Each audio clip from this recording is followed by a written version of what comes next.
Hello dear learners. आज हम इस वीडियो के माध्यम से कक्षा 6 के भूगोल की किताब के अध्याय 6 हमारा देश भारत से संबंधित चैप्टर पे चर्चा करेंगे और पूरे चैप्टर के दौरान आने वाले महत्वपूर्ण फैक्टों को मैं आपको बताऊंगा, तो वीडियो से बने रहिएगा। तो सबसे पहले हम स्टार्ट करते हैं चैप्टर के नाम से। तो जैसा कि ये चैप्टर है हमारा देश भारत, इस चैप्टर के नाम से ही पता चल रहा है कि हम इस अध्याय में, इस चैप्टर में भारत के बारे में पढ़ने वाले हैं कि भारत के बारे में, भारत की स्थिति क्या है, भारत का भौतिक विभाजन कैसे हुआ, भारत को कितने राज्यों में बांटा गया है, भारत के उत्तर में क्या है, भारत के दक्षिण में क्या है, भारत का क्षेत्रफल कितना है, भारत एक द्वीपीय देश है या प्रायद्वीपीय देश है। इन सभी का हम इस चैप्टर में अध्ययन करेंगे। आइए चैप्टर की शुरुआत करते हैं। भारत एक बहुत बड़े भौगोलिक विस्तार वाला देश है।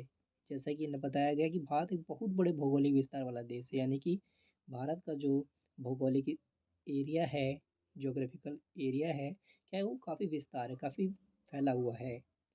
कैसे कहा जा सकता है? क्योंकि भारत के उत्तर में जिस साइड में जम्मू और कश्मीर पड़ता है, उस साइड में हिमालय के ऊंचे ऊंचे शिखर हैं, यानी कि बड़े बड़े हिमालय पर्वत हैं वहाँ पे। पश्चिम में जिस साइड में आपका गुजरात और राजस्थान पड़ता है, उस साइड में अगर आप थोड़ा गुजरात के नीचे देखेंगे तो जो पानी वाला एरिया है वो क्या है, वो आपका अरब महासागर है। इसके पूर्व में जहाँ हमारा मेघालय, असम, बांग्लादेश ये सब पड़ता है, वो सब का क्या उधर उधर एक बंगाल की खाड़ी है।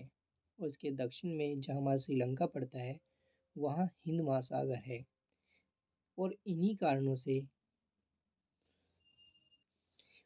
कारणों से भारत को एक प्रायद्वीपीय देश कहा जाता है, क्योंकि भारत के जो नीचे के तीनों तट हैं, पूर्व का तट, पश्चिम का तट और दक्षिण का तट, वो महासागरों से घिरा हुआ है। यानी कि भारत की जो भूमि है वो तीन तरफ जल से घिरी हुई है, इसलिए भारत एक प्रायद्वीपीय देश है।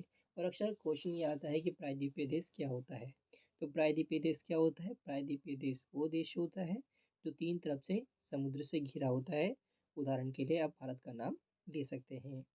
अगर हम भारत के क्षेत्रफल की बात करें तो भारत का जो क्षेत्रफल है वो 32.8 लाख वर्ग किलोमीटर है, जो कि उत्तर में लद्दाख से लेकर दक्षिण में कन्याकुमारी तक इसका विस्तार लगभग 3200 किलोमीटर है।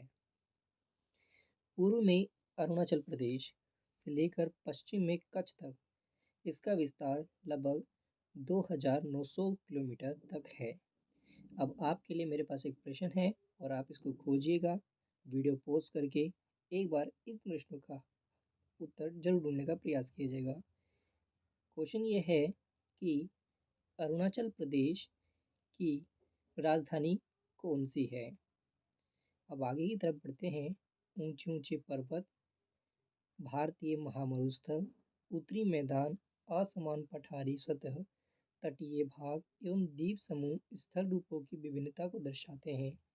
अब स्थल रूपों की विभिन्नता यानी कि भारत में कितने प्रकार के स्थल पाए जाते हैं। तो भारत में अलग अलग प्रकार के स्थल पाए जाते हैं, जैसे कि पर्वत पाए जाते हैं। पर्वत क्या एक स्थल ही तो है।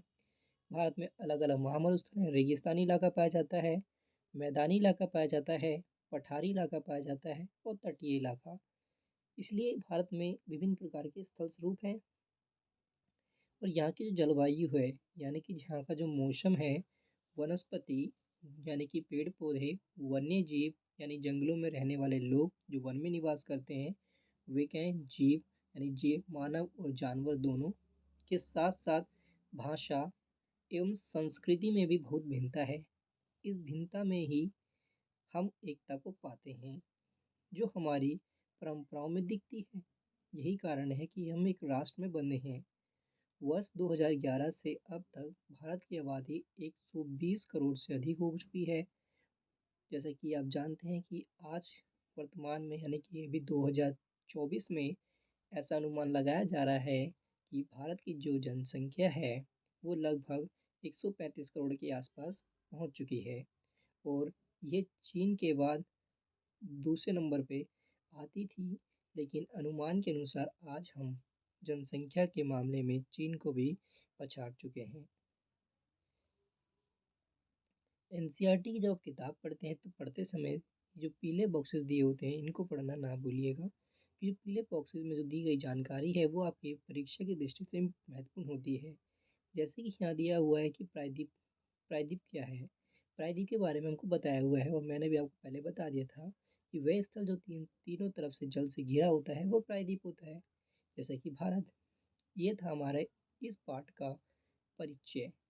अगर आपको इस पाठ का परिचय पसंद आया हो और आप चाहते हो कि मैं आगे इस पाठ को कंटिन्यू करूँ, तो हमारे इस वीडियो को लाइक कीजिएगा और ज़्यादा से ज़्यादा सपोर्ट कीजिएगा। Thank you.